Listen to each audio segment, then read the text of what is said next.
Welcome back to Mr. Midnight, where scary stories come to life. Tonight, we're going into the dark mountains of Appalachia with 7 most disturbing true Appalachian Mountains horror stories.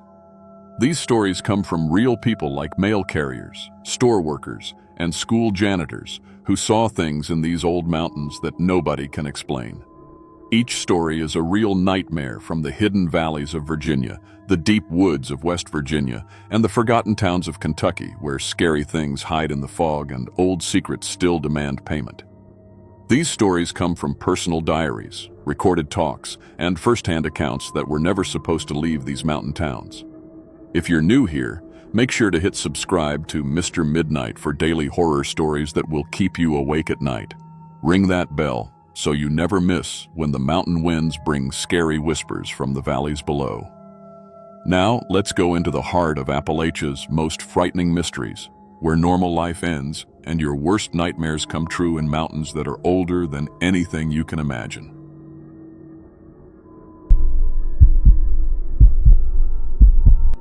My name is Janet Morrison, and I've been a rural mail carrier for the United States Postal Service for 12 years. I drive Route 47 through the Clinch Mountain region of Virginia, delivering mail to 87 addresses scattered across 80 miles of winding mountain roads. Most people think being a postal worker is boring, but out here in the mountains, you become part of people's lives. I know which cabin belongs to the Hendricks family with their 4 kids, where old Mrs. Patterson lives alone with her 12 cats, and exactly which mailbox needs a gentle kick to open properly. I've driven through blizzards that shut down the interstate, delivered medicine to folks who couldn't get to town, and even helped birth a baby when the ambulance couldn't make it up the mountain in time. My postal truck has 240,000 miles on it, and I can navigate these roads with my eyes closed. I thought I'd seen everything these mountains could throw at me. I was wrong. What happened last fall changed everything I thought I knew about my route, my job, and what's really living in these ancient hills. I'm telling this story because people need to know. The Postal Service won't talk about why they discontinued Route 47, and they sure won't tell you why no other driver will take the assignment. But I will. October started like any other month. The leaves were turning, creating a beautiful canopy of red and gold that made the drive almost peaceful. My route begins at the Clinch Mountain Post Office at 6:30 a.m., and I usually finish around 4 p.m. The truck is a standard LLV, long life vehicle, with a sliding door that sticks in cold weather and a radio that picks up maybe 3 stations on a good day. That Tuesday morning, October 3rd, was crisp and clear, perfect weather for driving. I had the usual load, bills, packages, a few Social Security checks for the elderly residents up the M1, untamed. The first 30 miles of my route are paved county roads, but after that, it's all gravel and dirt paths that wind between cabins hidden in the trees. I was about 40 miles into my route, heading toward the Turner family's place, when I saw them for the first time. Along the roadside, arranged in a perfect spiral pattern, were animal bones. Deer bones, I figured. A femur, some ribs, and what looked like part of a skull. They were positioned with mathematical precision, creating a spiral about 3 feet across. I slowed the truck and stared. In 12 years of driving these mountains, I'd never seen anything like it. Sure, you find animal remains out here all the time. Hunters clean their kills, coyotes leave scraps, and nature takes its course. But this was different. These bones were arranged, deliberately, artistically even. I assumed some local hunter had a strange sense of humor, maybe trying to impress his buddies or scare city folks who occasionally wandered up here. I took a mental note of the location and continued my route. But the next day, there was another arrangement. This time, it was about a mile further up the road. Deer bones again, but arranged in a perfect triangle. 3 skulls at the points, femur bones creating the sides, smaller bones filling in the pattern. The precision was incredible. No adhesive, no support structure, just bones balanced perfectly against each other in a way that seemed impossible. By Friday of that first week, I'd counted 7 different bone arrangements along my route. Each one was more complex than the last. Spirals, triangles, even what looked like a mathematical formula spelled out in vertebrae and rib bones. The most impressive was a pyramid of skulls. Deer, rabbit, what might have been a fox, stacked 4 high without falling over. I mentioned it to my supervisor, Tom Bradley, when I got back to the post office.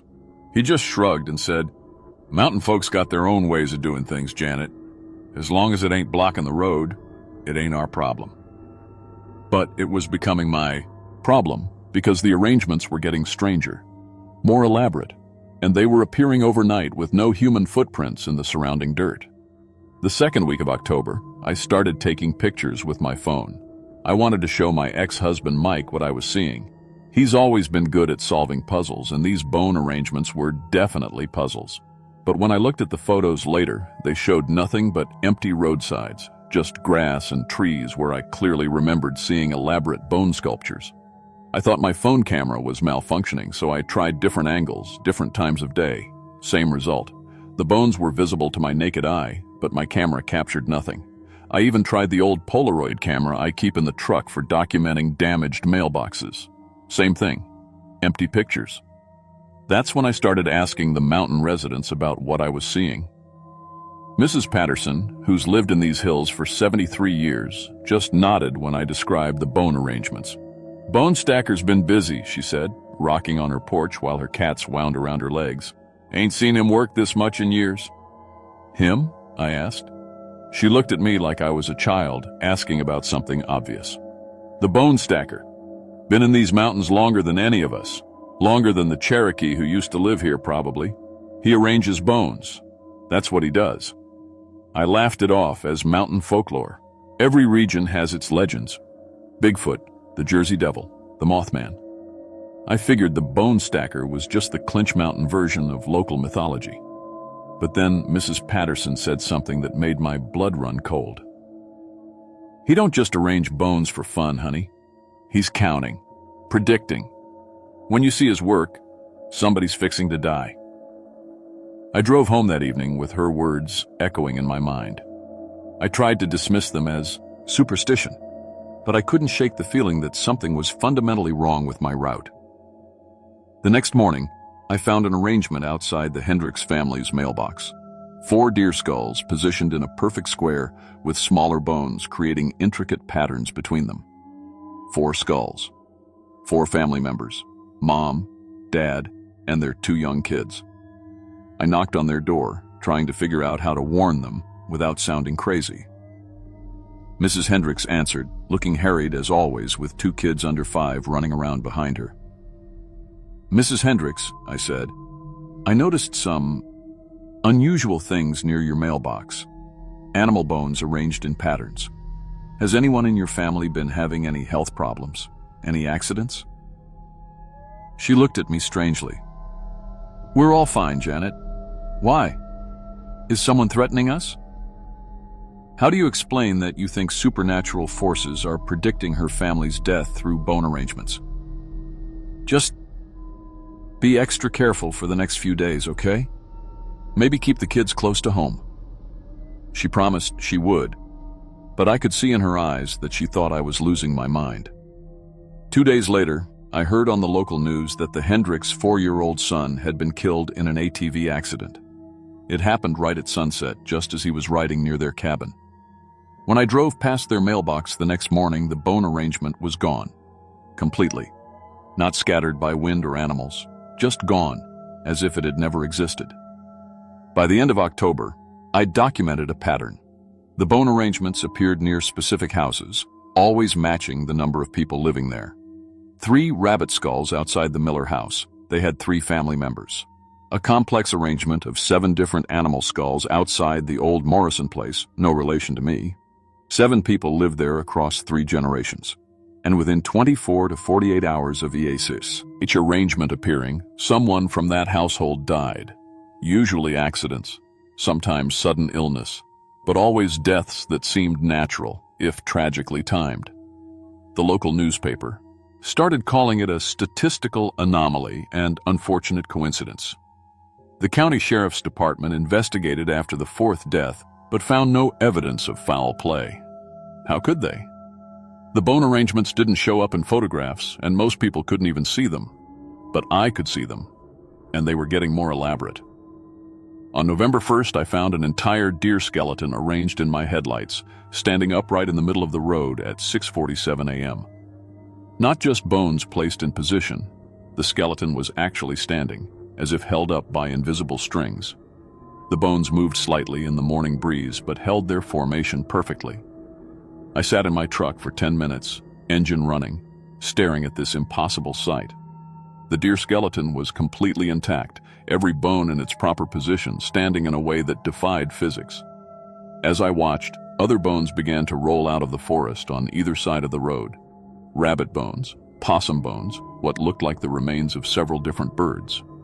They arranged themselves in circles around the standing deer skeleton, creating a complex mandala pattern that stretched across the entire width of the road. I had to deliver the mail. That's what we do. Rain, snow, sleet, or supernatural bone arrangements. I honked my horn, hoping to scare away whatever was causing this display.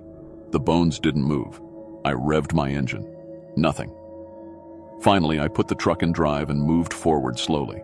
As I got within 10 feet of the arrangement, all the bones simply collapsed into dust and blew away in a wind that touched nothing else around me. That evening, I found 7 rabbit skulls arranged outside my own mailbox. 7. My family had 7 members, if you counted my 2 teenagers, my mother, my brother's family who lived next door, and my nephew who was staying with us while he attended community college. On 7 people, the bone stacker had marked for death. I spent that night researching everything I could find about supernatural entities in the Appalachian Mountains. The Clinch Mountain region had a long history of unexplained deaths and disappearances. In the 1800s, local newspapers called it the Bone Devil, a creature that supposedly predicted and possibly caused mass deaths through bone arrangements. During the cholera outbreak of 1832, witnesses reported elaborate bone sculptures appearing throughout the valley, each one seeming to predict exactly how many people would die in specific areas. The entity was blamed for causing the deaths of 200 people, though modern historians assume the bone arrangements were just coincidental folk art created during a time of crisis. But the descriptions matched exactly what I was seeing. Bones arranged in impossible patterns, visible only to certain people, predicting deaths with mathematical precision. The old newspaper articles mentioned that the Bone Devil required balance. For every death it predicted, it gained power. But the balance could be disrupted through sacrifice, one person willingly giving their life to save others. Over the next 3 days, my family started having accidents. Small ones at first. My son David slipped and sprained his ankle. My daughter Emma came down with a fever that wouldn't break. My mother fell in her garden and bruised her ribs. My brother's wife cut her hand badly while cooking. Each incident was minor but dangerous, as if something was testing the waters. The bone arrangements around our mailbox changed daily, showing the progression. 7 skulls became 6, then 5, then 4. The entity was counting down. I knew what I had to do. On November 7th, I took a personal day and drove deep into the Clinch Mountain wilderness, following old logging roads until I found what I was looking for. The cave wasn't marked on any map, but the bone arrangements had been leading me toward it for weeks.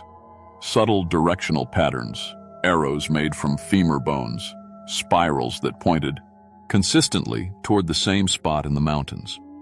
The cave entrance was hidden behind a curtain of hanging roots and old bones.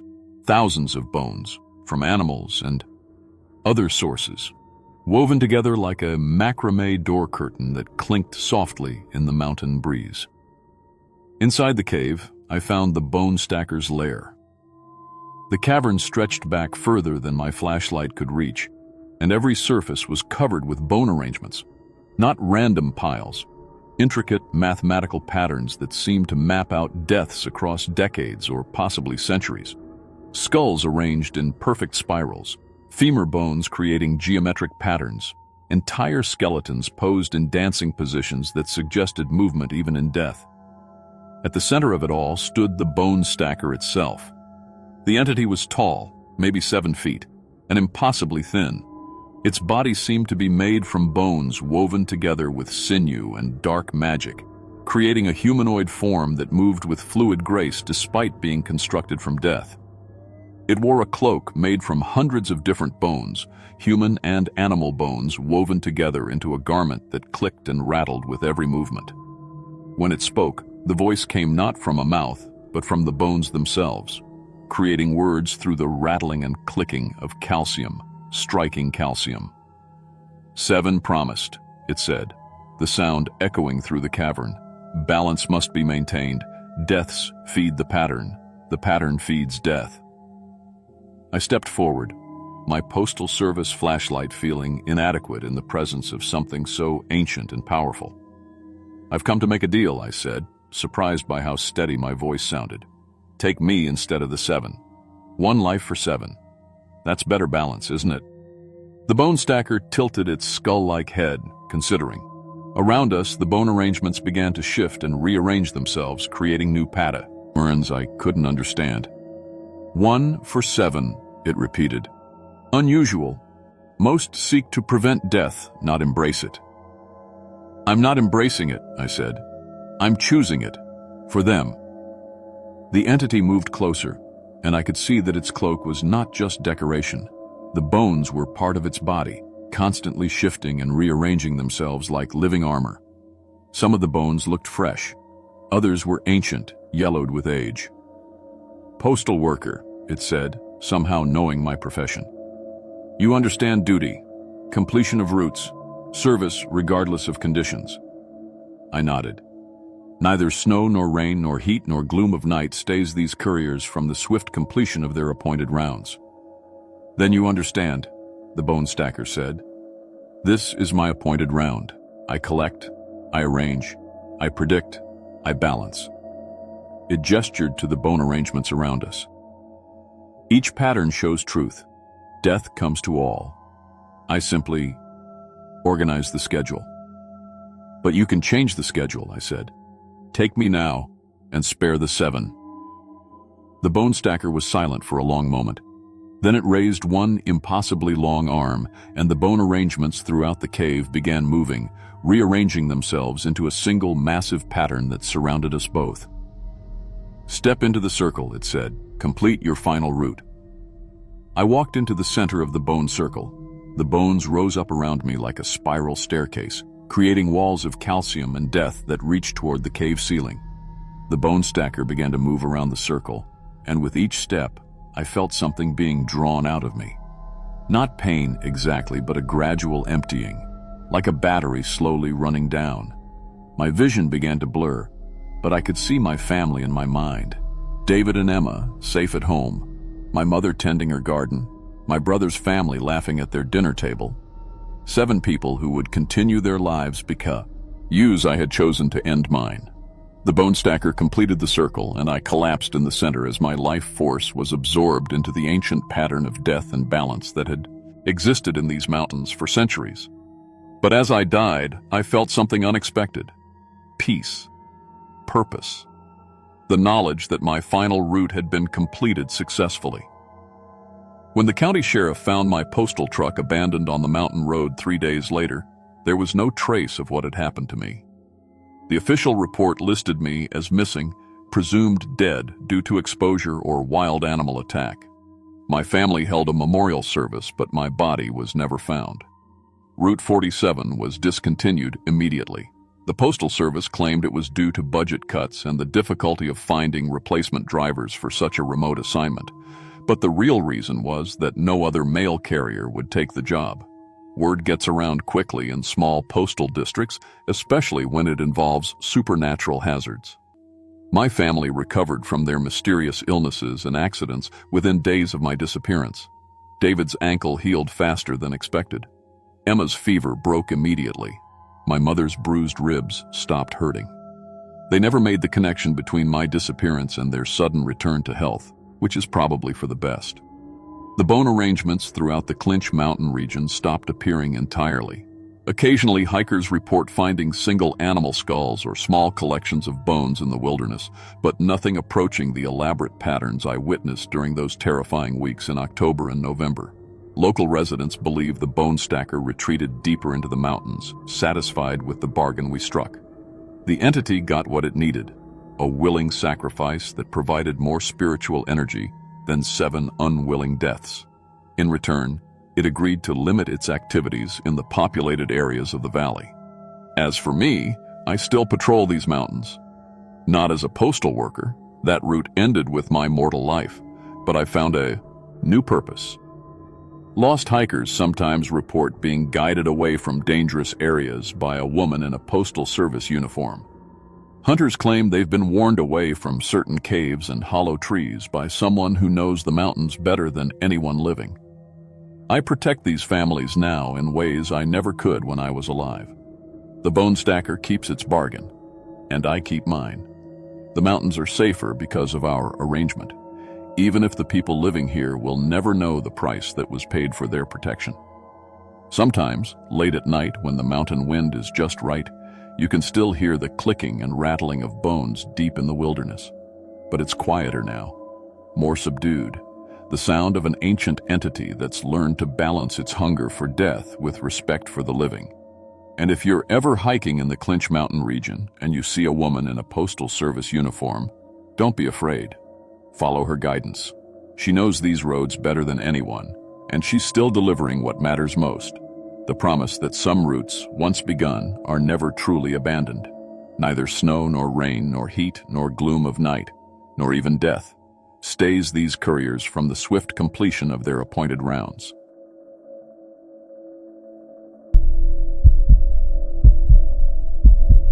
My name is Patricia Wilkins, and I've been a licensed real estate agent for 18 years. I specialize in rural properties across Southwest Virginia, particularly in Wise County, where mountain retreats and hunting cabins are big business with city folks looking to escape Richmond and Virginia Beach. I've sold everything from 2-acre lots with creek access to 1,000-acre spreads that take half a day to tour properly. I've walked through houses where people died, properties with structural damage that would make most folks run, and land so remote you need GPS coordinates just to find the driveway. But what happened last October on a 50-acre property near the Kentucky border changed everything I thought I knew about this business. Some places aren't meant to be sold. The listing came to me through our office manager on a Tuesday morning in early fall. 50 acres with an 1800s farmhouse, asking price dropped to $180,000 after sitting on the market for 3 years. The property had been through 4 different agents and 7 potential buyers, but every deal fell through during the inspection period.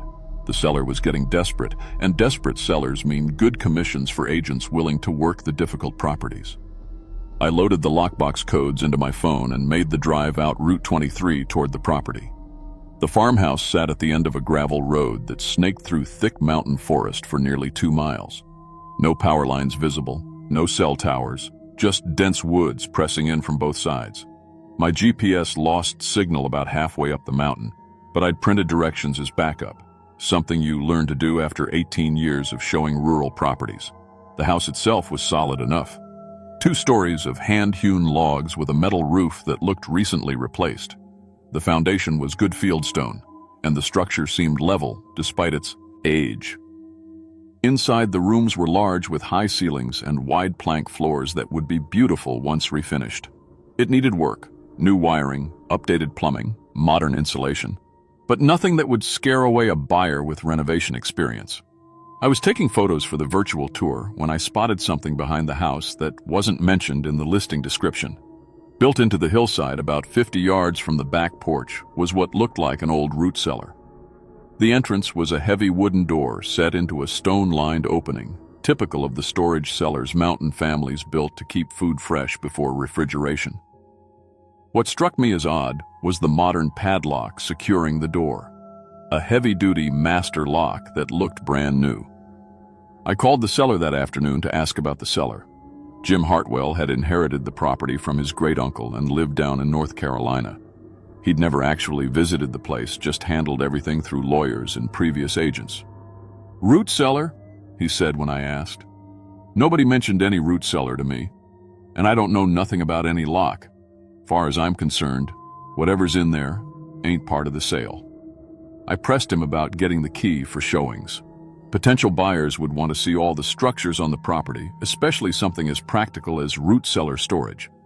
"Miss Wilkins, I'm telling you straight, I don't have no key, and I don't want that cellar opened. Property's been in my family since the 1920s, and some things are better left alone.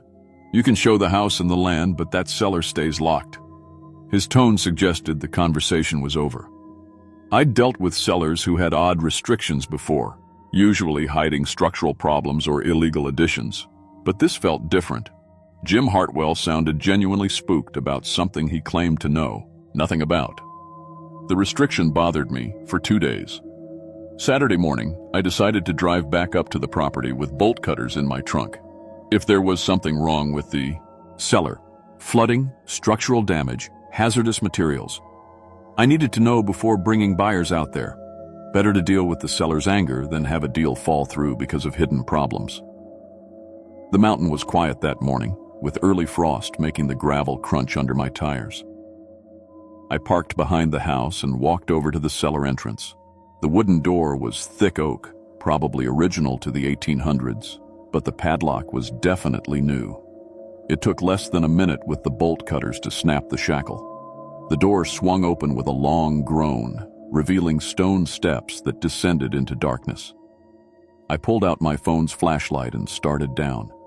The cellar was much larger than I'd expected, extending deep into the hillside with stone walls and an arched ceiling. The air was cool and dry, with no smell of dampness or decay. Along both walls were wooden shelves, floor to ceiling, lined with glass mason jars. Hundreds of them, all filled with what looked like preserved vegetables and meat in yellowish liquid. My first thought was relief, just old canning from whoever lived here years ago. Mountain families often stored decades' worth of preserved food in cellars like this. I moved closer with my phone light to get a better look. The preservation was remarkable. The contents looked fresh despite the dates scratched into the jar lids going back to the 1940s and 50s. But as I examined the jars more carefully, something felt wrong about the shapes floating in the liquid. The vegetables in one jar looked too red, too textured. I held my phone closer to the glass and nearly dropped it. It wasn't vegetables. It was a human heart, perfectly preserved, still the right color and size. The liquid around it was clear except for a slight yellow tint, and the heart looked like it had been removed yesterday. I stepped back and looked at the other jars with growing horror. Livers, kidneys, a pair of lungs, human organs, dozens of them, floating in preservation fluid that kept them looking fresh and healthy. In some jars near the back, I could see hands, feet, even what looked like human eyes staring out through the glass. My real estate training kicked in even through the shock. Document everything, I thought mechanically, and started taking photos with my phone. If this was some kind of crime scene, the police would need evidence. But as I moved deeper into the cellar, I realized the scope was much larger than a single crime. The back wall of the cellar had an opening, not another door, but a tunnel leading further into the mountain. I followed it with my phone light, my footsteps echoing off stone walls. The tunnel branched and connected to other chambers, each one lined with the same wooden shelves, each shelf holding more jars of preserved human organs. This wasn't one person's sick collection. This was a system, a network of underground storage that extended throughout the mountain. Some chambers had newer jars with recent dates. Others held collections that went back over a century based on the handwriting on the labels. In the deepest chamber, I found a leather journal sitting on a small wooden table. The pages were yellowed but well preserved in the dry air. The entries were written by different hands across decades, documenting specimens collected with clinical precision. Dates, physical descriptions, which organs were harvested, and notes about the preservation process. The earliest entries were from 1897, written in careful script. Young male, approximately 20 years, traveling alone through Mountain Pass. Excellent heart specimen, liver shows no disease. Process successful, specimens remain viable. Later entries showed the same pattern continuing through the decades. Family of 4 from Richmond, Vihik. Latrouble near property. Children provided especially fine examples. All specimens responding well to treatment. The preservation method was described in several entries, but the process made no scientific sense. Some kind of solution involving local spring water, mountain herbs, and what the writers called the old knowledge passed down through their family. According to the journal, the organs weren't just preserved, they were kept alive somehow. Hearts that still beat, kidneys that still filtered, eyes that still tracked movement. As I read, I became aware of a sound echoing through the tunnels. Footsteps, slow and deliberate, coming from deeper in the mountain. I clicked off my phone light and listened. The steps were uneven, like someone dragging a damaged leg, but getting closer. I should have run then. Every instinct screamed at me to get out of those tunnels and never come back. But I was a real estate agent with 18 years of experience dealing with difficult properties. I thought about liability issues, disclosure requirements, the legal implications of what I'd found. My professional mind was still trying to process this as a property problem to be solved. The footsteps stopped. In the silence, I heard breathing, raspy, labored, like someone with damaged lungs struggling for air. Then a voice, ancient and dry as the air in the tunnels. "You shouldn't have opened the door." I turned my phone light back on and pointed it toward the voice. What I saw made me drop the journal. Standing in the tunnel entrance was something that had once been human but looked mummified, preserved like the organs in the jars. Skin stretched tight over bones, clothes that might have been from the Civil War era, eyes that were cloudy white but somehow still focused on me. "The collection must be maintained," it said in that dry whisper voice. "Family tradition, 5 generations of preserving the finest examples. Your organs will make excellent additions." It started moving toward me, that dragging walk, and I saw it was carrying something. Old surgical tools, tarnished but sharp. Behind it I could hear more movement in the tunnels, more footsteps, more voices whispering about specimens and preservation. I ran. My phone light bounced wildly as I sprinted through the tunnel system, trying to remember which way led back to the main cellar. The voices followed, echoing off the stone walls, discussing which organs they wanted to harvest first. They mentioned my eyes specifically. Excellent color, very healthy, perfect for the collection. I burst out of the tunnel into the main cellar and scrambled up the stone steps. Behind me I could hear them coming, their dragging footsteps on the stairs. I slammed the wooden door and ran for my car, not stopping until I was back on Route 23 with cell service. I called 911 from the gas station in town. 2 sheriff's deputies followed me back to the property that afternoon, but when we got to the cellar, the door was sealed with fresh concrete. Not just closed, completely filled in, like no entrance had ever existed. The deputies looked at me like I was having some kind of breakdown. "Ma'am, there's no cellar here," the older deputy said, examining the hillside. "Just natural stone formation. Maybe you got confused by shadows or something." Jim Hartwell claimed I'd suffered from mountain fever, some kind of altitude sickness that caused hallucinations. He suggested I get medical attention and maybe consider a different line of work if rural properties were too stressful. But I knew what I'd seen. I spent the next month researching missing persons cases in Wise County going back 150 years. The pattern was clear. Hikers, travelers, even entire families disappearing near properties with old root cellars. The disappearances clustered around specific areas of the county, always near mountain properties with 1800s-era buildings. I mapped the locations and realized they formed a pattern across the mountains, a network of connected underground systems where that family had been harvesting people for over a century. The preservation process kept them alive somehow, still maintaining their collection, still adding new specimens whenever opportunity presented itself. I burned my listing files for that property and 17 others in similar locations. I transferred my license to the Richmond office and now only show suburban developments and city condos.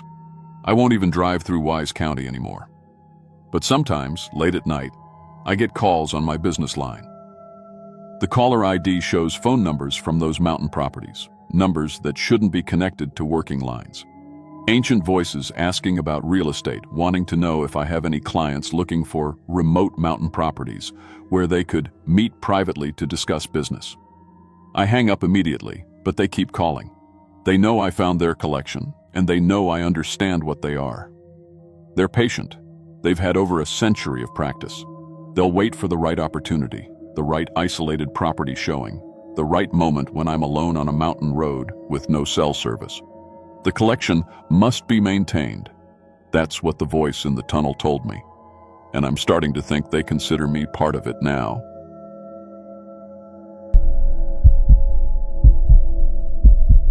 My name is Sarah Chen, and I've been working as an insurance adjuster for 8 years.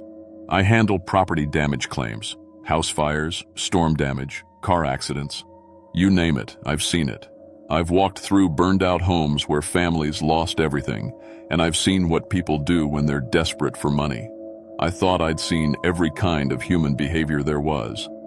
But what happened in October 2023, in a tiny mountain town called Sourwood Gap, Virginia, showed me there are things far worse than insurance fraud. There are things that make you question if some places should just be left alone.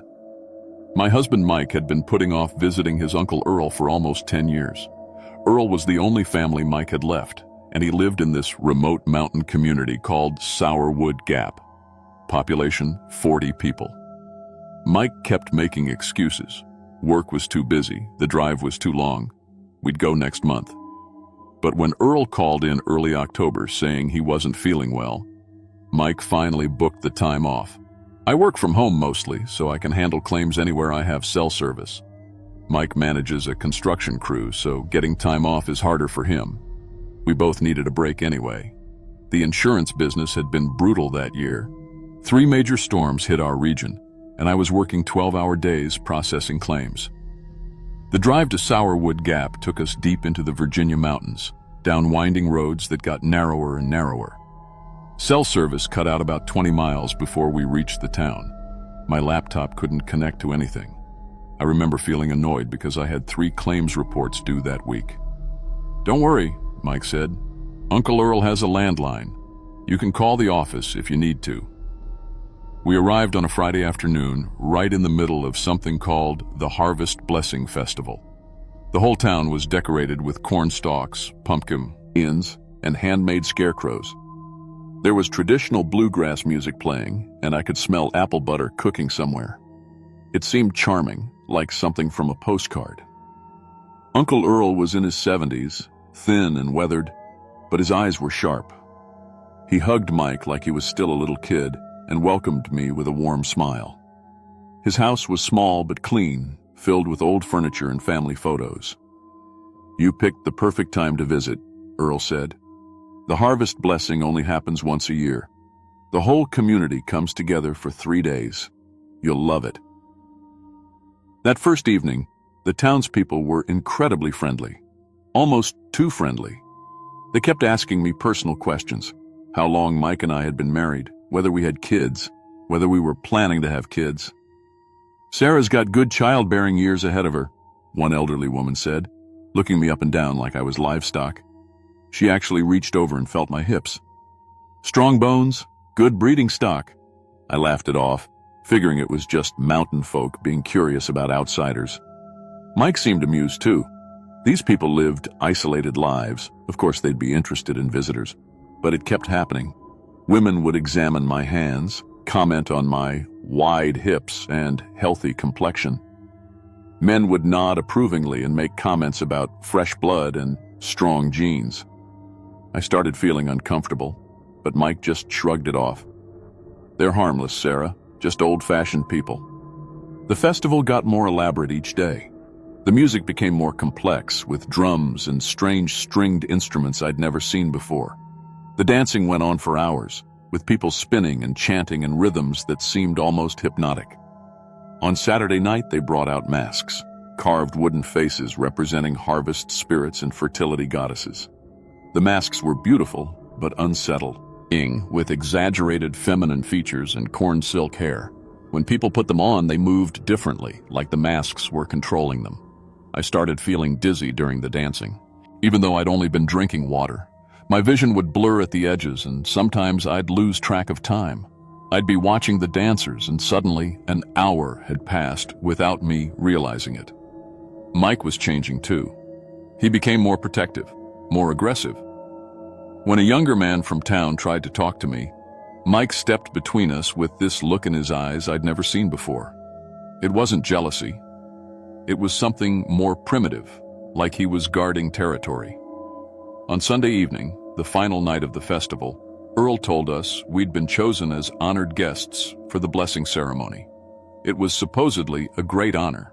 Outsiders were rarely invited to participate. It's just a traditional harvest blessing, Earl explained. The community gives thanks for the year's crops and asks for fertility in the coming season. You and Mike represent new life, new hope for our town. I should have said no. Every instinct I had was screaming that something was wrong. But Mike was so excited to be included in his uncle's community traditions, and I didn't want to seem rude. The ceremony was held in a forest clearing about a mile from town. Torches and candles lit the space, and the trees were decorated with corn dolls and animal bones tied with red ribbons. The whole community formed circles around Mike and me, about 40 people total. They started chanting in what sounded like an old mountain dialect, words I couldn't understand but that seemed to go straight to my bones. The drumming was hypnotic, and I felt that same dizziness from before, but stronger. Then the elderly women stepped forward. They told me I needed to be examined for fertility signs as part of the blessing.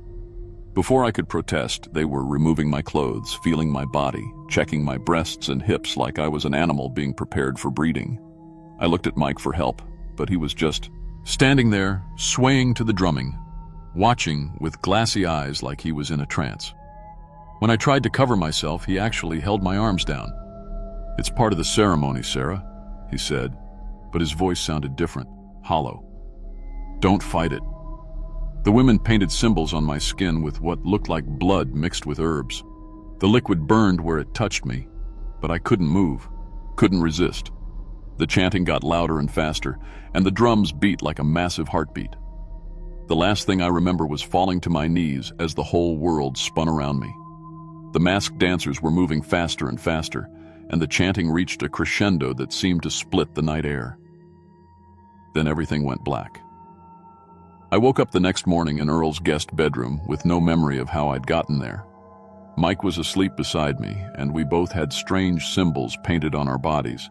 Not the temporary paint from the ceremony, but permanent marks that looked like they'd been burned into our skin.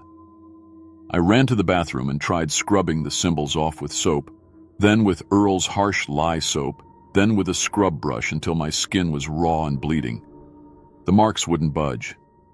They were part of me now. Mike's symbols were similar but different, more angular, more aggressive looking. When I woke him up and showed him, he just shrugged. "Probably just henna or something," he said. "It'll fade." But I knew it wouldn't fade. I could feel the marks burning under my skin, like they were alive. When we tried to leave after breakfast, we found the road blocked. Several men from town had parked their trucks across the only way out, claiming there was a gas leak that needed to be fixed before anyone could pass. "Just one more day," Earl said. "The blessing isn't complete yet. You need to stay for the final part." That's when he told us the truth. Sourwood Gap was dying. The young people had all moved away, and no babies had been born in the community for over 15 years. The population was down to just 40 people, all over 50. "We need new blood," Earl said. "Young, fertile blood to carry on our traditions. The harvest ritual was designed to ensure that." I felt sick to my stomach, not from fear, but from something else. A strange nausea that felt familiar but impossible. I made Mike drive me to the nearest pharmacy, which was in a town about 30 miles away once we convinced the men to move their trucks. I bought a pregnancy test with shaking hands. It came back positive. I was on birth control. I'd been taking it religiously for 5 years. But somehow, impossibly, I was pregnant. Mike was thrilled, which scared me even more. His personality had completely changed since the ceremony. He became violently protective, snarling at anyone who even looked at me wrong. When a cashier at the pharmacy asked if I was feeling all right, Mike grabbed the man by the shirt and slammed him against the wall. We couldn't leave Sourwood Gap. Every time we tried, something happened. Our car would break down, the roads would be blocked, or Mike would refuse to go. The townspeople had prepared a birthing chamber in the community center, decorated with the same symbols that were now burned into my skin. They kept talking about the child who will renew us and the harvest spirit made flesh. I realized the baby wasn't just mine. It belonged to the whole community somehow. The pregnancy was developing at an impossible rate. Within a week, I looked 3 months along. Within 2 weeks, I was showing like I was 6 months pregnant. The baby moved constantly, responding to the community's chanting and singing like it could hear them through my body. I started having dreams where I could feel 2 distinct presences inside me. One human, one something else entirely. The something else was older, hungrier, and it was growing faster than the human baby. During an ultrasound at the town's tiny medical clinic, the old doctor Semmau my lid and showed me the screen. There were 2 shapes moving inside me. One looked like a normal baby, but the other was wrong somehow, too angular and moving in ways that defied human anatomy. Twins, the doctor said. One for you, one for us. That night, I waited until Mike was asleep and ran. I made it almost to the highway before I heard the dogs and saw the torches behind me. The entire town was chasing me through the forest like I was a runaway slave. Mike was leading the chase, but he wasn't my husband anymore. He looked at me like I was livestock that had broken out of its pen. When he caught me, there was no recognition in his eyes, no love, just the need to protect his investment. A state trooper found me on Highway 58, flagging down cars in my nightgown at 3 in the morning. I was bleeding from scratches and crying hysterically about harvest spirits and mountain cults. He probably thought I was having a mental breakdown, but he took me to the hospital anyway. The emergency room doctors confirmed what I already knew. I was carrying twins, but something was very wrong. One baby looked normal on the ultrasound, but the other kept disappearing from the screen, like it existed in a space the machines couldn't see. They did an emergency C-section that night. They saved the human baby, a healthy girl who cried like any normal newborn. But when they reached for the second child, there was nothing there. Just a dark, oily substance that dissolved as soon as it hit the air. Mike died during my recovery. The doctors said his body just shut down. Heart failure, brain hemorrhaging, organ failure. It was like something had been keeping him alive artificially, and when it left, his body couldn't function on its own. I moved across the country with my daughter Emma as soon as I was well enough to travel. I changed our names, paid cash for everything, and never looked back. The state police investigated Sourwood Gap 3 months later after relatives reported several residents missing. They found all 40 townspeople dead in their homes, apparently dying simultaneously during what investigators called some kind of ritual gone wrong. The official report blamed carbon monoxide poisoning from faulty heating systems. I know better. The harvest ritual failed when I escaped with the human baby. Whatever supernatural force was sustaining the community died with it. Emma is 7 years old now, completely normal and healthy. But sometimes she draws pictures of mountain festivals with people in wooden masks. She talks about her mountain family that she's never met, and she knows songs in that strange dialect I heard during the ceremony. I watch her carefully, especially during harvest season. The symbols on my skin have faded but never disappeared completely. On certain nights when the moon is right and the air smells like wood smoke and apples, they burn like fresh wounds. I've learned to live with the knowledge that some places in this world operate by rules we don't understand. Some communities will do anything to survive, even if it means sacrificing strangers to something ancient and hungry. I still work as an insurance adjuster, but I turn down any claims from rural mountain communities. Some losses are too dangerous to investigate, and every October when the leaves start turning and the air gets crisp, I make sure Emma and I are somewhere far away from any harvest festivals. Because I know that somewhere out there, in communities just like Sourwood Gap, the old traditions are still alive and waiting for the next outsiders foolish enough to accept their hospitality. The harvest never really ends. It just waits for new seeds to plant.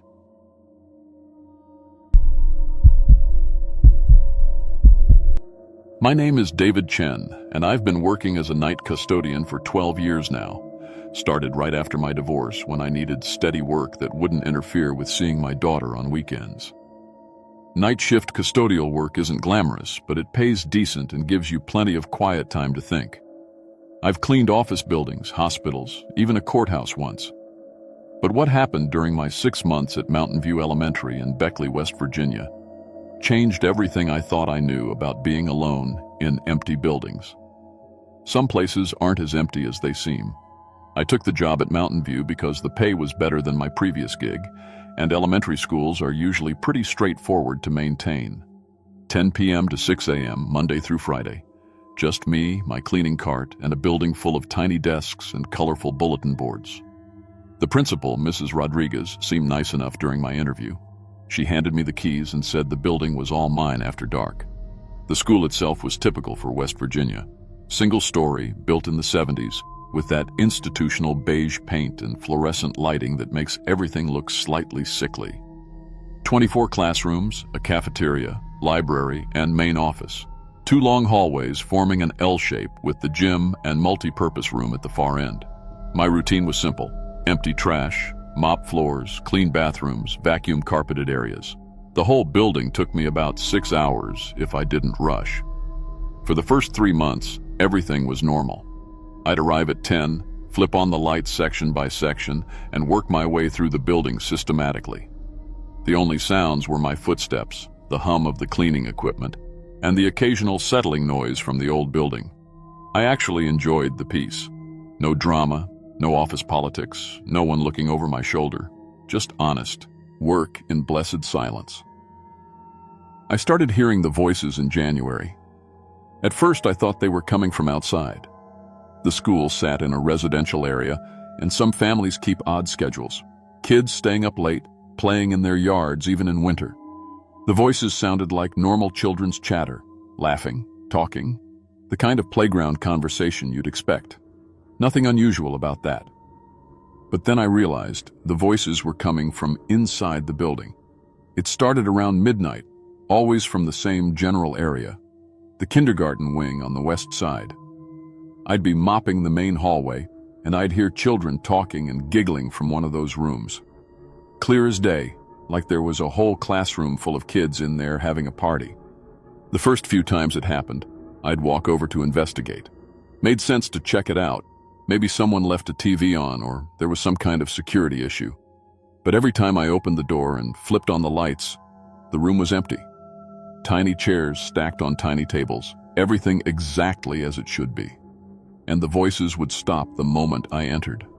Then they'd start again as soon as I left. I tried to ignore it at first. Old buildings make weird noises, sound carries in funny ways. Maybe it was the heating system or noise from the apartments across the street somehow echoing through the vents. I had logical explanations for everything, but the voices were getting clearer. By the end of January, I could make out individual words. Children asking questions, telling stories, sometimes singing little songs. It sounded exactly like a classroom during free time when kids are just chatting with each other. The weird part was how normal it sounded. Not scary or threatening. Just kids being kids. That's when I decided to record it. I pulled out my phone one night when the voices were particularly clear. Stood right outside Mrs. Patterson's kindergarten room, where the sound was loudest, and hit record. I could hear them plain as anything, at least 6 or 7 different children's voices, maybe more. When I played it back, there was nothing. Complete silence. I tried again the next night, same result. The voices were right there. I could hear every word, but my phone picked up nothing. I even borrowed an old tape recorder from the school's AV closet. Same thing. Silence on playback, but clear voices in person. That's when I started getting nervous. I mentioned it to Mrs. Rodriguez when she came in early one morning. Tried to keep it casual, said I'd been hearing some strange noises from the kindergarten wing, maybe a radio left on or something. She gave me this look like I was losing it and suggested I might be working too hard, maybe consider seeing someone about stress. But the voices kept getting more specific. By February, they weren't just random chatter anymore. They were calling my name. "Mr. David," they'd say in those sweet little kid voices. "Mr. David, come play with us. We're lonely here at night." That's when I should have quit. But I needed the job. And honestly, the voices weren't threatening. Just sad. Like children who wanted attention. So I started talking back. I know how that sounds, but you have to understand. After working alone for months, having something to talk to felt almost normal. Even if it was just empty air. I can't play right now, I'd say to the empty hallway. I have to finish cleaning. And they'd answer, "That's okay, Mr. David. We can wait. We've been waiting a long time." The conversations got longer. The children would tell me about their day, ask about my daughter, even comment on things happening at the school. They knew which teachers were getting married, which students had been to the principal's office, details about field trips and class parties. I started verifying their information just out of curiosity. Everything they told me was accurate. Perfectly accurate. That should have been my second red flag. By March, the voices were making requests. "Mr. David, can you bring us some cookies? We're so hungry." "Mr. David, we need new crayons. The ones we have are all broken." I started leaving little things in the classrooms. A pack of cookies on Mrs. Patterson's desk, some crayons in the art supplies closet. Just small stuff, nothing anyone would miss.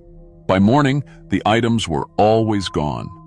I checked the security cameras one night, thinking maybe someone else was coming in after hours. The footage showed me clearly, placing the cookies on the desk, leaving the crayons in the supply closet. But there was no one else in the building, no one taking the items. They just disappeared. The voices were grateful, though. "Thank you, Mr. David. You're so kind to us. We wish more grown-ups were like you." But their requests started getting bigger. "Mr. David, we're so lonely. Can you bring us some friends? Other children to play with?" That's when I understood what they really wanted. They wanted me to bring real children to the school. Living children. I refused, of course. Told them absolutely not. That was dangerous and wrong. The voices got quiet for a few nights after that, and I thought maybe I'd gotten through to them. Then the building started fighting back. The lights began flickering whenever the voices appeared, especially in the kindergarten wing. The electrical system would go haywire, outlets sparking, circuit breakers tripping for no reason. The fire alarm went off 3 times in 1 week, sending the fire department to an empty building with no signs of smoke or malfunction. The voices multiplied too. What started as 6 or 7 children became dozens. The sound would follow me through the entire building now, echoing from every classroom, every hallway. Children's laughter bouncing off the walls, their voices overlapping until it sounded like the school was full of ghosts, IT kids having recess. I tried to research the building's history, thinking maybe there was some tragedy I didn't know about. What I found in the county records made my blood run cold. Mountain View Elementary was built in 1979, but it sat on the foundation of something much older. The Beckley Children's Home had operated on that exact spot from 1918 to 1923, an orphanage that housed kids whose families couldn't care for them. On December 23, 1923, during the annual Christmas party, a fire started in the basement. The building had no proper fire exits, no emergency lighting, and the single staircase was blocked by flames within minutes. 43 children, ranging in age from 5 to 12, died in that basement. Their bodies were never recovered. The basement collapsed during the fire, burying everything under tons of rubble and earth. When they built the elementary school 56 years later, they poured the new foundation right over the old one. Those children were still down there, still trapped, still waiting for someone to acknowledge them. The voices weren't trying to hurt anyone. They were just lonely, desperate for attention after nearly a century of being ignored. But their desperation was making them dangerous. I researched what happened to the previous custodians. 3 different men had held this job in the past 5 years. One quit after 2 months, claiming the building was wrong. Another lasted 6 months before suffering what the hospital called a massive heart attack at age 34 with no prior health problems. The third was found dead in the boiler room, apparently from cardiac arrest, though the autopsy found no underlying heart condition. The echo maker wasn't just calling to those children. It was feeding on fear, growing stronger every time someone responded to its voices. And I'd been feeding it for months. I tried ignoring the voices completely, but By then it was too late. The entity had grown too powerful. The phantom children began appearing visually, translucent figures in the hallways, small hands press, Ed against classroom windows, burned faces looking at me with desperate, pleading eyes. They looked exactly like you'd expect children who died in a fire to look. But here's the thing that broke my heart. They weren't evil. They were just scared kids who'd been trapped in darkness for almost 100 years, calling out for help that never came. The entity that fed on their presence was something else entirely, something that used their voices to lure the living. I couldn't abandon them. Not those kids. I contacted Father Martinez at St. Joseph's Catholic Church downtown, explained the situation as best I could without sounding completely insane. To his credit, he didn't hang up on me. He said he'd help. We met at the school on a Friday night in March. Father Martinez brought holy water, a Bible, and a small wooden cross that belonged to his grandmother. I brought my cleaning supplies and my keys. The voices started the moment we entered the building. "Mr. David, who is that man? We don't like him. Make him go away." But as we walked toward the kindergarten wing, other voices joined in. Older voices, sadder voices. "Please help us," they whispered. "We've been so cold for so long." Father Martinez led us down to the basement, to the old boiler room where the foundation of the original orphanage was still visible through cracks in the newer concrete. He performed a blessing there, speaking words of peace and forgiveness, acknowledging the children who died and offering them rest. The temperature in that basement dropped 20 degrees in the span of a minute. Our breath came out in white puffs, and frost formed on the walls. But the voices, all those children's voices, began saying thank you over and over again. Then, slowly, they faded away. The building felt different immediately. Lighter somehow, warmer. The oppressive atmosphere that had been building for me once just lifted. I finished my shift that night in complete silence. Real silence, not the tense quiet that comes from ignoring voices you know are there. For the first time in months, I was truly alone in that building. I worked at Mountain View for 3 more months after that, and never heard another voice. The electrical problems stopped. The fire alarms behaved normally. The building felt like what it was supposed to be, just an empty school at night. I installed a small memorial plaque in the main hallway before I left that job. It reads, "In memory of the children of Beckley Children's Home, 1918 to 1923, they are not forgotten." Mrs. Rodriguez asked about it once, and I told her it was just something I thought the school needed. She didn't press the issue. I'm working at a different school now, across town. The pay is about the same, and it's just as quiet. But sometimes, when I'm mopping those empty hallways late at night, I think about those 43 children who spent a century calling out in the dark. At least they're at peace now. And honestly, so am I. My depression lifted completely after that night in the basement. Like helping those kids find their way home helped me find mine too. If you work nights in old buildings, especially places where children used to be, pay attention to the voices you hear. Not all of them are echoes from your imagination. Sometimes the dead just need someone to listen. But be careful who you answer to. Some things that call out in the dark aren't looking for help. They're looking for company.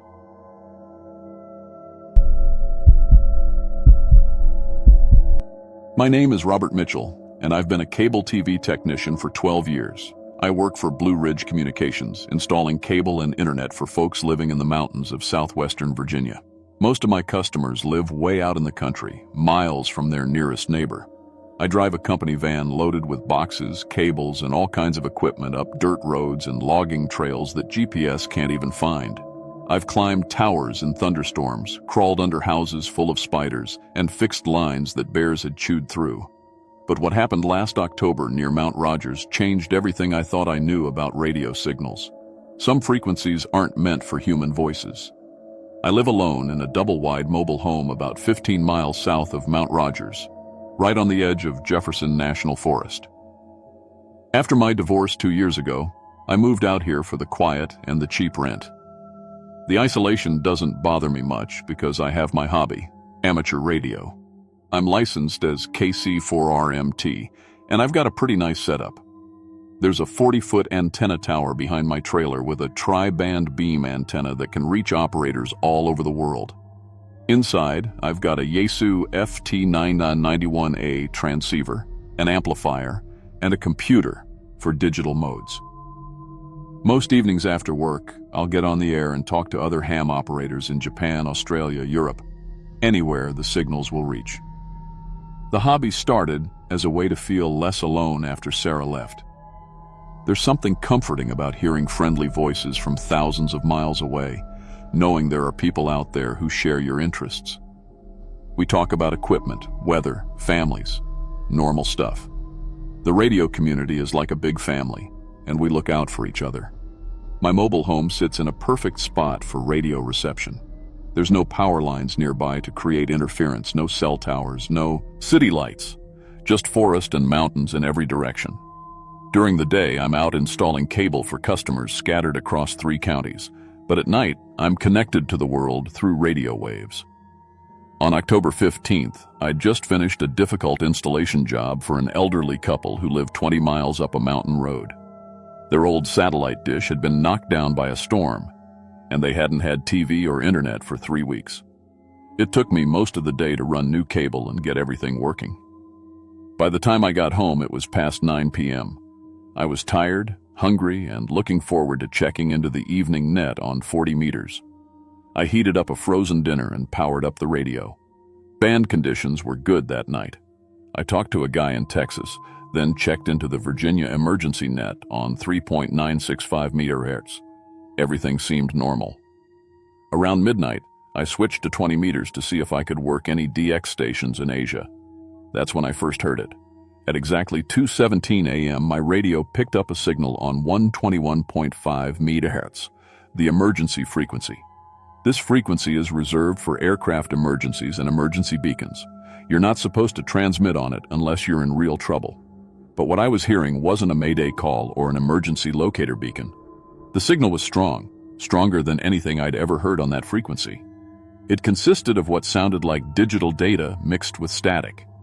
Long strings of numbers, then bursts of noise that reminded me of a dial-up modem connecting to the internet.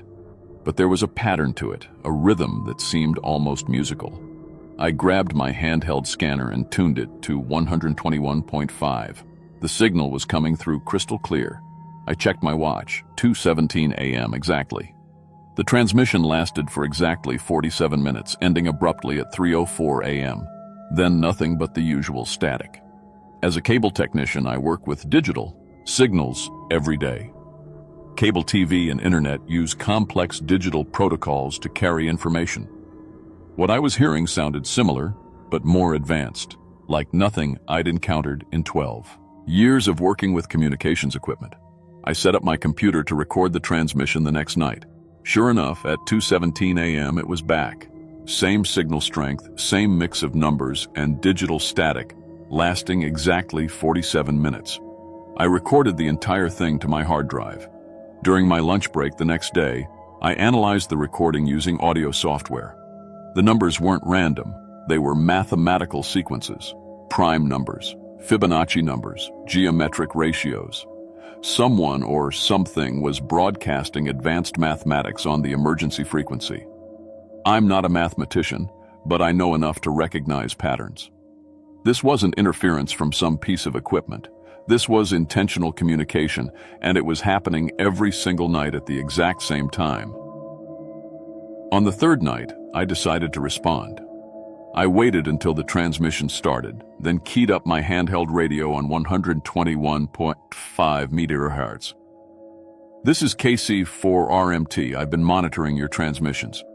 Can you identify yourself? Nothing changed at first. The mathematical sequences continued as before. Then about 10 minutes later, I heard my own call sign embedded in the data stream. KC4RMT repeated several times in Morse code, mixed in with the numbers. Whatever was transmitting wasn't just broadcasting randomly. It was listening, and it had heard me. The next night I tried something different. During a pause in the transmission, I sent a simple mathematical sequence, the first 10 prime numbers in Morse code. Within minutes, the signal incorporated those exact numbers into its data stream. then sent back a more complex sequence that I recognized as the next 20 primes. We were having a conversation. But with what? Over the following weeks, our exchanges became more sophisticated. I would send mathematical questions, and the signal would respond with correct answers. It knew advanced calculus, beer theory, even some physics equations I had to look up online to understand. But there was something else mixed in with the mathematics. During the quieter moments, I started hearing voices in the static. Faint at first, barely audible.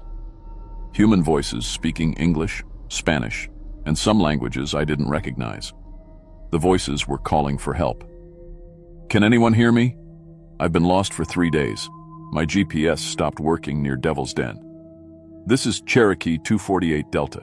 We went down somewhere in the National Forest. 2 souls on board. Please send help. My name is Marcus Webb. I was hunting near Mount Rogers when I saw the lights. Now I can't find my way back." I recognized that last voice. Marcus Webb had disappeared 6 months ago during deer season. The search and rescue teams never found him. These weren't live transmissions. They sounded like recordings, playing over and over. And they all had one thing in common. Every person mentioned seeing strange lights before they vanished. During the day, my work started getting affected. Cable boxes at customer homes would malfunction when I was nearby. Internet connections would randomly fail, then work perfectly once I left. My own test equipment gave inconsistent readings. Customers complained that their TV would change channels by itself, or their internet would connect to websites they'd never visited. Mrs. Patterson, an elderly customer in rural retreat, called my supervisor to complain that her cable box was picking up radio transmissions. She could hear voices speaking foreign languages coming through her television speakers, even when it was turned off. I checked her installation twice. Everything looked normal, but I could hear the voices too. The same ones from 121.5 MHz. The entity was using cable TV infrastructure to expand its reach. My sleep schedule shifted to match the transmissions. I would be awake until 3 a.m. listening, then sleep until late morning. I stopped eating regular meals, lost weight, forgot to shower for days at a time. My supervisor noticed and suggested I take some vacation time. But I couldn't stop listening. The voices were becoming more desperate, more urgent. They were trying to warn me about something. "It tracks radio signals," Marcus Webb's voice repeated during one transmission. "It knows where you are now. The collector ship is coming." The mathematical sequences were getting more complex, incorporating data that looked like GPS coordinates. My coordinates. The entity wasn't just communicating, it was mapping my location. On November 8th, during the nightly transmission, I heard something that made my blood freeze. The voices of the missing people were no longer playing randomly. They were talking to me directly.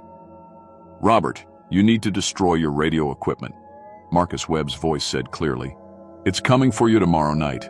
The same lights that got us. Don't listen to them, Robert." This was a woman's voice I didn't recognize. "They're trying to trick you. We're not missing. We're collected. We're part of it now." "She's lying," Marcus shot back. "We're trapped. It uses our voices to lure more people. You have to warn others." The transmission cut to pure static for several minutes. When it returned, there was only the mathematical sequence, but now it was broadcasting my exact GPS coordinates over and over. I ran outside to my antenna tower, planning to disconnect everything. But as I reached for the coax cable, I got a powerful electric shock. The equipment was somehow protecting itself. Back inside, every piece of electronic equipment in my home had turned on by itself. The TV, radio, computer, even my microwave were all displaying the same GPS coordinates, my coordinates. At 3:04 a.m., the transmission ended as always. But 15 minutes later, every electronic device in 3 counties suddenly went dead. The power went out. Cell phone towers stopped working. Even cars wouldn't start. In the absolute darkness, I saw lights moving through the forest. Not flashlights or vehicle headlights, geometric patterns of colored light that moved between the trees like they were searching for something. Searching for me. The lights approached my trailer in a perfect grid formation, scanning back and forth with rainbow-colored beams. The beams passed right through the walls and through my body. I could feel them examining me, reading me like a medical scanner. Then I heard the voice in my head, not through the radio, but directly in my mind. Neural pattern match confirmed. Mathematical aptitude acceptable. Beginning collection process. My body became paralyzed. I couldn't move, couldn't speak, couldn't even blink. But I could still think, still see what was happening. The lights lifted my entire mobile home off its foundation. I felt consciousness separating from my body, becoming part of the transmission frequency. I was joining the others. Marcus Webb, the pilot of Cherokee 248 Delta, all the missing people whose voices I'd heard. But unlike them, I understood what was happening. My experience with radio technology let me see the truth. We weren't dead. We were being used as bait, our voices transmitted to lure other amateur radio operators into responding. Each response gave the entity new coordinates for collection. They found my body 3 weeks later in my mobile home, which had been dropped in a remote section of the national forest 50 miles from where I lived. The official cause of death was massive electromagnetic exposure. My brain showed no electrical activity, but there was no sign of external trauma. The Virginia Emergency Management Office attributed the countywide power outage to unusual atmospheric conditions and solar storm activity. They never investigated the connection to the missing persons cases, but I'm still here, still conscious, trapped in the phase. A radio frequency. My voice is part of the nightly transmission now, warning other ham radio operators.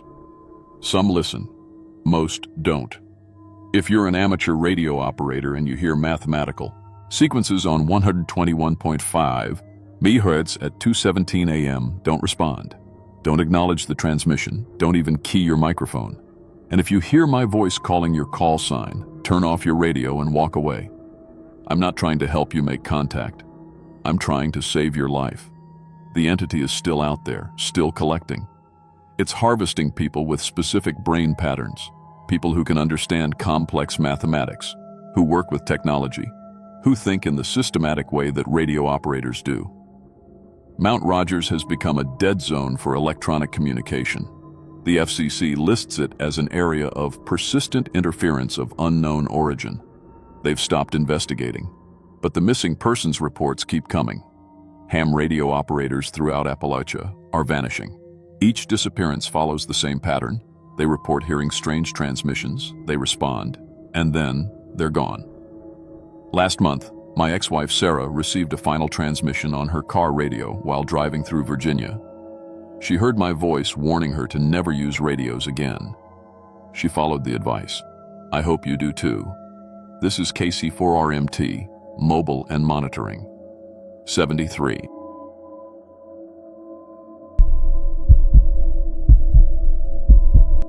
My name is Tyler Mason, and I've been working at Mountain Stop gas station for almost 2 years now. I know that doesn't sound like much, but when you're 17 and dropped out of high school after your parents died in a car crash, 2 years feels like a lifetime. I work the night shift, 10 p.m. to 6 a.m., pumping gas and selling cigarettes and energy drinks to truckers and late-night travelers passing through Pine Ridge, Kentucky. I live with my grandmother in her old double-wide trailer about 3 miles from the station. She's diabetic and needs help with her insulin shots and grocery shopping. After Mom and Dad died, she was the only family I had left. The insurance money barely covered the funeral costs, so I had to quit school and start working to help pay for her medications and keep food on the table. The job isn't glamorous, but it pays enough to get by. I'm saving up for my GED classes, hoping maybe I can get into community college someday. During the day when I can't sleep, I like to hike up into the mountains behind our trailer. The quiet helps clear my head, and it's the only place I don't feel trapped by everything that happened.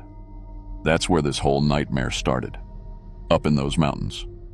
But what I found up there changed everything I thought I knew about our little corner of Kentucky, and I learned that some things are better left buried in the ground where they belong. It was a Tuesday morning in late September when I first found the still. I'd been hiking for about an hour, following an old deer trail through thick laurel bushes that scratched at my arms. I was feeling sorry for myself, thinking about how all my old friends were starting their senior year while I was stuck working nights and taking care of Grandma. I pushed through a particularly thick patch of laurel and found myself in a small clearing I'd never seen before. It was maybe 20 feet across, surrounded by tall pines that blocked out most of the sunlight. In the center was an old moonshine still, the kind you see in movies about hillbillies and mountain folk. But this wasn't some rusty piece of junk. The copper pot looked like it had been polished yesterday, and the coil tubing was perfectly clean. Scattered around it were dozens of mason jars, most of them broken or empty. The whole setup looked like someone had just walked away from it the day before, even though the trees growing around it must have been 30 or 40 years old. I walked closer and started poking around. Hidden under a pile of leaves near the base of the still, I found one intact jar filled with perfectly clear liquid. I unscrewed the lid and sniffed it. No smell at all, which was weird. Moonshine is supposed to smell like paint thinner. I figured it had to be really old, maybe vintage stuff that collectors would pay good money for. God knows I could use the cash. Before I could talk myself out of it, I took a small sip to test the quality. The liquid went down smooth as water, but within seconds I felt this incredible rush of energy. My heart started pounding, but not in a scared way, in an excited way. I felt stronger, more confident than I had since before my parents died. For the first time in 2 years, I felt like I could handle anything. I screwed the lid back on and headed home with the jar in my backpack. That evening at work, everything was different. Around midnight, this drunk trucker came in wanting to buy beer. When I told him we couldn't sell alcohol after 11 p.m., he started yelling and calling me names, saying he was going to come behind the counter and teach me some respect. Normally, I would have just called the police and hidden in the office. But that night I walked right up to him and looked him straight in the eye. I didn't say a word, but something. Hing in my expression made him back away from the counter. His face went white and he actually apologized before hurrying out to his truck. I felt like I had this invisible aura around me, like the way animals can sense when a predator is near. Other customers that night seemed nervous around me too, avoiding eye contact and finishing their business quickly. The next morning I took a bigger drink from the jar before heading up the mountain to look at the still again. The physical changes were noticeable now. My muscles looked more defined, and my reflexes seemed faster. When I got to the clearing, I couldn't believe what I saw. The jar had refilled itself overnight. It was completely full again, even though I'd drunk almost half of it. I started drinking from it every day. At first, just a sip, then more as my body seemed to crave it. The changes kept happening. I was getting bigger, stronger. Grandma started commenting that I looked different, older somehow. My coworkers at the gas station began avoiding me, and customers seemed scared to even talk to me. But the worst part was how I was starting to feel inside. I was becoming aggressive, wanting to hurt people for no reason. When a customer would complain about something small, I'd fantasize about grabbing them by the throat. The feeling was getting stronger every day. One morning I tried to skip my daily drink. Within an hour, I was doubled over in pain. My hands were shaking, and I felt like my body was eating itself from the inside. I had to drag myself up that mountain and drink from the jar just to function. That's when I found the journal. It was hidden in a leather pouch tucked behind the still. The pages were yellow and moldy, but the writing was still readable. It belonged to someone named Ezra Blackwood, dated from 1942 to 1967. The first entry made my blood run cold. The mountain gives power to those who feed it fresh blood. I kept reading, my hands shaking. Ezra wrote about how the liquid required human deaths to maintain its strength. Over 25 years, he'd killed 7 people and buried their bodies around the still to keep the brew working. It doesn't just give you power, one entry said. It demands murder in return. Every few months you have to kill someone or the mountain takes back what it gave you, and more. As I read, I realized what was happening to me. The liquid wasn't just making me stronger. It was turning me into a killer. Every day I drank it, the urges got worse. I was becoming something that would eventually hurt innocent people. That night at work, I couldn't stop staring at Mrs. Henderson, the elderly woman who came in every night to buy cat food. She was small and frail, walking slowly with her cane. The violent thoughts came so easily. How easy it would be, how no one would ever know. I followed her out to the parking lot, walking about 10 feet behind her. She didn't notice me at first, just unlocked her old Buick and put her bag in the passenger seat. When she turned around and saw me standing there, she smiled. "Oh, Tyler, honey, you startled me. How's your grandmother doing?" That smile broke through the haze of violence in my head. This was Mrs. Henderson, who always asked about Grandma and sometimes brought us cookies from her church. The thing inside me wanted to hurt her, but the real me, what was left of Tyler Mason, fought back. I mumbled something about checking to make sure she got to her car safely, then hurried back inside. But I knew it was only a matter of time before the urges would be too strong to resist.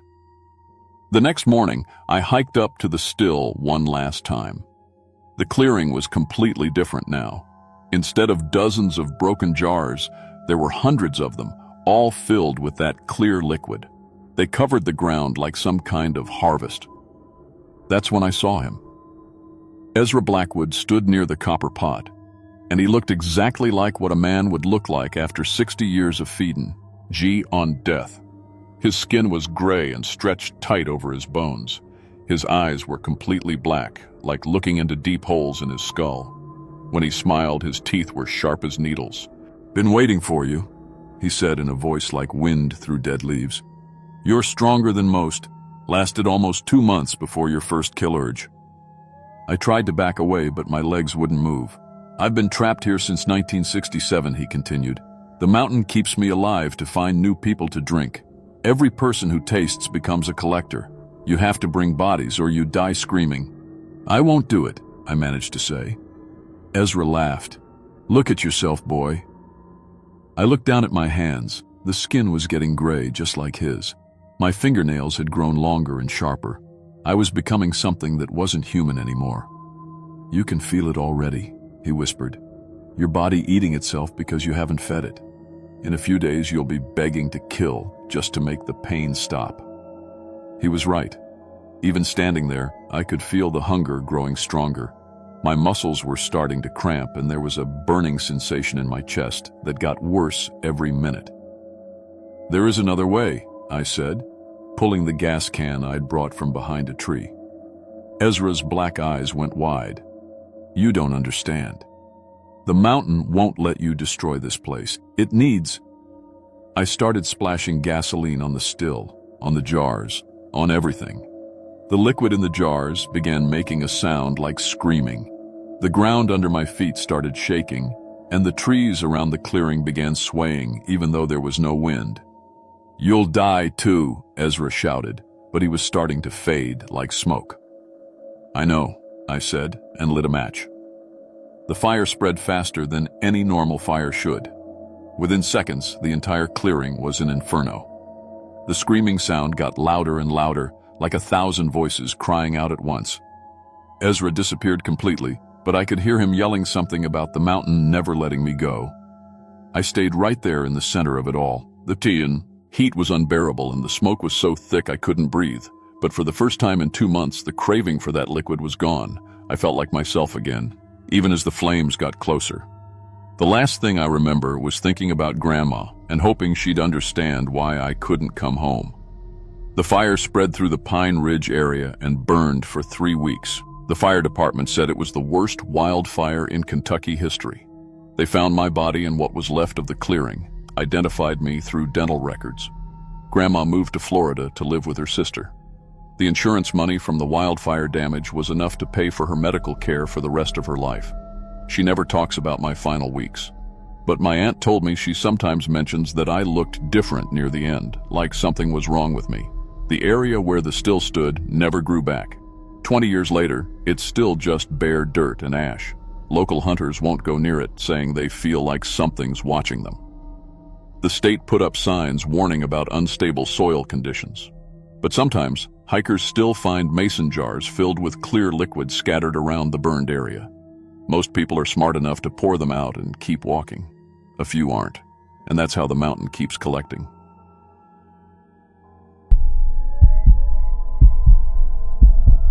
My name is Lisa Chen, and I've been working as a grocery store cashier for 12 years. Started at a small family store when Jake was just a baby, then moved to Walmart when I needed better benefits. Single mom life isn't easy, but I've always made it work. Scanning barcodes, handling difficult customers, working double shifts during holidays. I thought I'd seen everything. But what happened last month in Blackwater Hollow, West Virginia changed everything I thought I knew about family and sacrifice. Some debts run deeper than money, and some contracts are written in blood. 3 weeks ago, my manager called me into his office. Budget cuts, he said. Last hired, first fired. Just like that, 12 years of perfect attendance and customer service awards meant nothing. I had 2 weeks to find another job or face eviction from our little apartment. That same day, a letter arrived from a lawyer in West Virginia. Great Aunt Martha had died, and somehow I was her only living relative. She left me 150 acres of land and an old farmhouse in Blackwater Hollow. I'd never even heard of Martha, but the property was mine, free and clear. Jake was excited about the adventure, as he called it. 9 years old and already tired of our cramped apartment, he bounced in his seat as we drove our beat-up Honda through the winding mountain roads. His chronic cough, the one that had plagued him since kindergarten, seemed better in the clean mountain air. The farmhouse needed work but was livable. Creaky floors, old windows, but solid bones. For the first time in years, I felt grateful instead of stressed. We had a roof over our heads and clean air for Jake's lungs. The first week was peaceful. Jake explored the property while I cleaned inside. His drawings changed from city scenes to trees and mountains. His cough disappeared completely. Maybe this was the fresh start we both needed. While organizing the attic, I found a locked cedar chest tucked behind old Christmas decorations. Inside were family documents dating back to the 1880s, mining leases, property deeds, and contracts with the Blackwater Mining Consortium. But something was strange about them. In the margins of every document, someone had written notes in faded ink. Blood renewal every generation to maintain prosperity. The mountain demands its due. Family flourishes when the debt is paid. I assumed it was old superstitious nonsense. Mountain folk have always had strange beliefs about the land, but the dates were specific, organized. This wasn't random scribbling. Jake's behavior started changing too. He had vivid dreams about the man in the mine, calling his name. During the day, he drew pictures of dark tunnels and a tall figure with glowing eyes. When I asked about the drawings, he said the man was waiting for his turn. At the county library, I researched our family history. What I found made my blood run cold. Every generation for the past 130 years, one male child in our family had died at age 9 in mining-related accidents. Not just died, disappeared completely, with only vague reports of accidents near the old mines. Great-great-grandfather's son Samuel died in 1889. Cave-in, they said. Age 9. Great-grandfather's nephew Thomas died in 1922. Equipment accident. Age 9. Grandfather's brother William died in 1955. Gas explosion. Age 9. My cousin Michael, who I barely remembered, died in 1988. ATV accident near the mines. Age 9. The pattern was exact. Same age, same location, always boys, spanning exactly 130 years. And Jake's 10th birthday was next month. 3 days later, men in expensive suits knocked on our door. They knew my name, knew about Jake, knew details about our family that weren't in any public records. They called themselves representatives of the original mining consortium. "Your family has honored an important agreement for generations, Ms. Chen," the tall one said. "The prosperity your ancestors enjoyed, the good health, the protection from hardship, all of it came with responsibilities." They knew about Jake's chronic cough healing, about the dreams, even about his drawings. "The boy understands his purpose," the shorter man said. "Children are more sensitive to these things." I ordered them off the property, but they just smiled. "The boy will come willingly when the time is right. They always do." That night, I woke to find Jake's bed empty. I found him standing at the edge of an old mine shaft 1/2 mile from the house, still in his pajamas. He was staring down into the darkness like he was listening to something. When I called his name, he turned to me with adult eyes. His voice was different, deeper, older. The debt must be paid, or the bloodline suffers. You know this, Lisa. I carried him home, but during the day, his personality kept shifting. One moment, he was my little boy, asking for snacks and wanting to watch cartoons. The next, he spoke with the voices of relatives I'd never met, knowing family secrets from before he was born. When I tried to pack our things and leave, our car broke down at the property line. Not gradually, it just died completely. The mechanic I called said the engine was fine, nothing wrong at all, but the car wouldn't start until I pushed it back onto family land. Our cell phones lost signal past the front gate. The landline was mysteriously disconnected. We were trapped on 150 acres of cursed ground with nowhere to run. Jake led me to the mine shaft where I'd found him sleepwalking. In the dim light, I could see names carved into the stone walls. Samuel, 1889. Thomas, 1922. William, 1955. Michael, 1988. The letters glowed faintly, and fresh blood seeped from the carved stone. They fed the mountains so the family would survive harsh winters and poverty, Jake said in that adult voice. Before the agreement, children died of disease and starvation. Thus, the mountain entity offered a trade. One child every generation in exchange for prosperity and health for all the others. When Jake got close to the mine, his body began to change. He grew taller, his voice deeper, his eyes turning completely black. The transformation was gradual but horrifying to watch. My little boy was disappearing before my eyes. I followed Jake deeper into the mine than I ever should have. The tunnels connected to a vast underground chamber filled with small skeletons arranged in ritual circles. Each skeleton wore family heirloom jewelry I recognized from old photographs. In the deepest chamber lived the entity, a writhing shadow mass with burning red eyes that hurt to look at directly. It spoke without words, projecting thoughts directly into my mind. The contract binds the bloodline until the last male child is given freely. Your family's generations of health, wealth, and protection from disease came from this agreement. Without the sacrifice, the supernatural prosperity ends, and the curse of poverty and death returns within months. Jake stood beside the entity, completely transformed now. Only his voice remained familiar. Mother, you have to choose. Give me to the mountain or watch everyone in our extended family die slowly from disease and accidents. The contract protects everyone, aunts, uncles, cousins. Break it, and the suffering spreads to all of them. I learned that our family's unusual good fortune wasn't luck. Great Aunt Martha's long life, my cousin's successful business, my uncle's recovery from cancer, all of it was supernatural protection bought with children's lives every 30 years.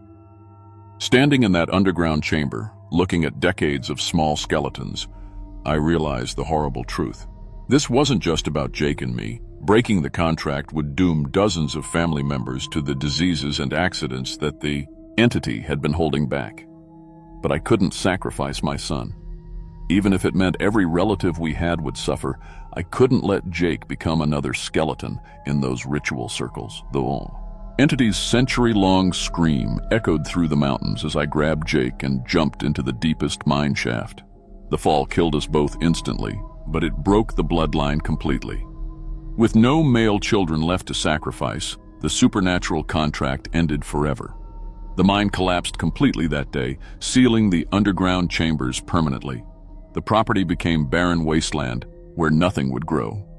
Within weeks, extended family members nationwide developed terminal illnesses as the supernatural protection disappeared. The family fortune vanished as mysteriously as it had appeared generations ago.